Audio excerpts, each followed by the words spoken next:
సుమన్ టీవీలో మీ business promotions కోసం ఈ కింది నెంబర్ను సంప్రదించగలరు.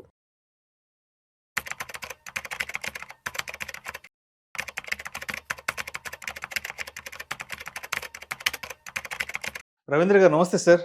నమస్తే అండి విష్ణు గారు. రవీంద్ర గారు, మా టీం ఒక క్వశ్చన్ పంపించారు. ఆ క్వశ్చన్ ఏంటో చదువుతాను. ఉద్యోగం చేసేవాళ్ళు, అదేవిధంగా ఇన్వెస్ట్మెంట్స్ చేసేవాళ్ళు చట్టబద్ధంగా ఆదాయ పన్ను ఆదా చేసుకోవడానికి తప్పనిసరిగా తెలుసుకోవాల్సిన ముఖ్యమైన ట్యాక్స్ సేవింగ్ మార్గాలు ఏంటంటూ అడుగుతున్నారు. అంటే జాబ్ చేసేవాళ్ళు, ఇన్వెస్ట్మెంట్స్ చేసేవాళ్ళు వాళ్ళ ట్యాక్స్ బర్డన్ని తగ్గించుకోవడానికి ఏమైనా సులువైన మార్గాలు ఉన్నాయంటే అడుగుతున్నారు. దానికి ఏం చెప్తారు? ఆ సాలరీడ్ ఎంప్లాయీస్కి ఫస్ట్ థింగ్ ఏంటంటే వాళ్ళకి 2 ఆప్షన్లు ఇచ్చారు government. Old tax resume, new tax resume. So మీకు ఒక హోమ్ లోన్ ఉండి ఒక ఇంటికి మళ్ళీ అంటే పేరెంట్స్ ఉండొచ్చు, లేదా మీ ఇల్లు ఎక్కడో ఉండొచ్చు. మళ్ళీ ఆ ఇంటికి రెంట్ కడతా ఉంటే హోమ్ లోన్ ఉంది, హోమ్కి రెంట్ కడతా ఉన్నారు, ఇంట్రెస్ట్ పే చేస్తున్నారు హోమ్ లోన్కి. నెక్స్ట్ స్కూల్ ఫీజులని, మెడికల్ ఇన్సూరెన్స్లని, ఎల్టీసీలని, ఇలా మీకు కొన్ని డిడక్షన్లు ఉన్నాయనుకోండి. దెన్ మీరు ఓల్డ్ ట్యాక్స్ రెజ్యూమ్లో ఎంత ట్యాక్స్ వస్తుంది, న్యూ ట్యాక్స్ రెజ్యూమ్లో ఎంత ఉందో క్లియర్గా చెక్ చేసుకొని క్యాలిక్యులేట్ చేసుకొని you can save tax. So ఏదైనా ఇవి ఉన్నాయన్నీ కూడా వాళ్ళు ప్రాపర్గా ట్యాక్స్ సేవ్ చేసుకోవచ్చు. సో బై డిఫాల్ట్ న్యూ ఉండేది కాబట్టి కంపల్సరీ మనం గుడ్డిగా న్యూ ఫాలాల్సిన అవసరం లేదు.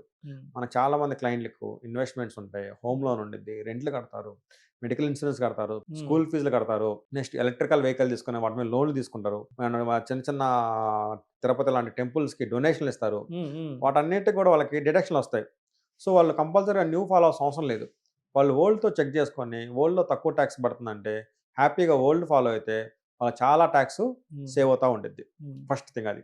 నెక్స్ట్ ఒక శాలరీ ఎంప్లాయీ శాలరీ జాబ్ చేస్తాం, వాళ్ళకి ఏమైనా ప్రాపర్టీ ఉండేది, ఏమైనా రెంట్ వస్తుంది అనుకోండి, అలాంటి వాళ్ళు హెచ్యుఎఫ్ అంటారు, హిందూ అన్డివైడెడ్ ఫ్యామిలీ, ఉమ్మడి కుటుంబం అనే కాన్సెప్ట్ ఉండేది. వాటిని వాడుకొని మీ పాన్ కార్డ్తో పాటు ఇంకా కొత్త పాన్ కార్డు అప్లై చేసుకుంటే మీకు 2 పాన్ కార్డులు వస్తాయి. 2 పాన్ కార్డుల మీద 2 టైప్స్ ఆఫ్ ఇన్కమ్స్ మీరు స్ప్లిట్ చేయొచ్చు. మీకు 15 లక్షల శాలరీ అనుకోండి, అడిషనల్గా రెంట్ 3 లక్షలు వస్తుంది అనుకోండి, ఈ 3 లక్షల మీద 30% 90,000 కట్టాల్సిన పని లేదు. ఆ రెంట్ని మీరు హెచ్ఎఫ్ కన్నా పెట్టేస్తే ఆ 3 లక్షల మీద మీకు ట్యాక్స్ చాలా వరకు సేవ్ అయిపోయి ఆల్మోస్ట్ 0 అయిపోయింది. సో ఎక్స్ట్రా మీరు రెంట్ కట్టాల్సిన పని లేదు. సో అలా హెచ్ఎఫ్ని ఒకటి మీరు ప్లాన్ చేసుకోవచ్చు. Second thing. నెక్స్ట్ మీరు ఇన్వెస్ట్మెంట్స్ అన్నారు. సో మనం షేర్స్లో ఇన్వెస్ట్మెంట్ చేస్తాము.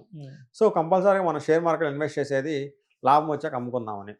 సో మనం చూసుకొని ఆ షేర్స్ని ఎప్పుడు కొన్నాము, మనం ఎప్పుడు అమ్ముతున్నాము. సో ఎలా ఉంటుందంటే షేర్ మార్కెట్లో 12 మంత్స్కి ఒక్కరోజు తక్కువైనా కానీ దాన్ని షార్ట్ టర్మ్ క్యాపిటల్ గెయిన్ అని 20% ట్యాక్స్ వేస్తారు. 12 మంత్స్కి ఒక్కరోజు ఎక్కువైనా కానీ దాన్ని లాంగ్ టర్మ్ క్యాపిటల్ గెయిన్స్ అని చెప్పేసి 12.5% ట్యాక్స్ చేస్తారు.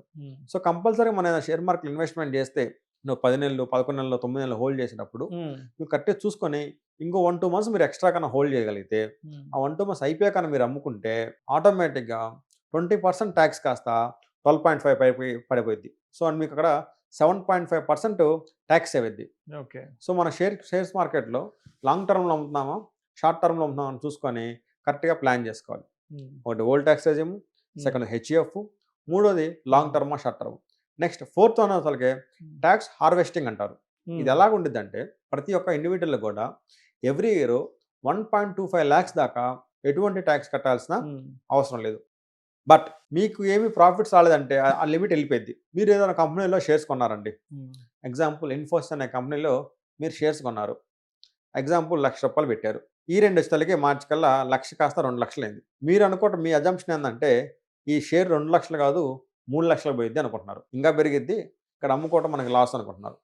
బట్ మీరేం చేయొచ్చు అంటే ట్యాక్స్ హార్వెస్టింగ్ కాన్సెప్ట్ కింద ఆ 2 lakhsకి మార్చిలో అమ్మేయచ్చు. అమ్మేస్తే మీకు ఇక్కడ గెయిన్ ఎంత ఉంది, 1 lakh ఉండిద్ది. 1 lakh కొన్నారు, 2 lakhsకి అమ్మేశారు, మీ గెయిన్ ఎంత ఉంది, 1 lakh ఉండిద్ది. ఆ 1 lakh మీద యాక్చువల్గా 1.25 lakhs ట్యాక్స్ లేదు కాబట్టి ఆ 1 lakhs మీద ట్యాక్స్ రాదు.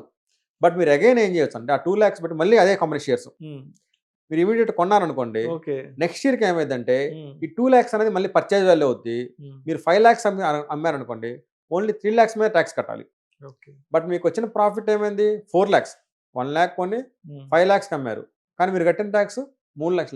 అది మీరు కరెక్ట్గా ప్లాన్ చేస్తే ఎవ్రీ ఇయర్ 1.25 కింద మనం స్ప్లిట్ చేస్తే 2-3 yearsలో ఈ ట్యాక్స్ హార్వెస్టింగ్ కాన్సెప్ట్ని వాడుకొని 5 lakhs మీద కూడా ఎటువంటి ట్యాక్స్ కట్టకుండా ప్లాన్ చేసుకోవచ్చు. బట్ మనకు ఆ విజన్ ఉండాలి, ఆ పేషెన్సీ ఉండాలి, షేర్ పెరుగుతుందని నమ్మకం ఉండాలి. షేర్ పడిపోయేటట్టయితే దానివల్ల యూజ్ ఉండదు. మరి దాన్ని నమ్ముకుంటే ఎవ్రీ ఇయర్ కొంత కొంత ఎన్కాష్ చేసుకోవటం, మళ్ళీ అదే రేటు కొనటం.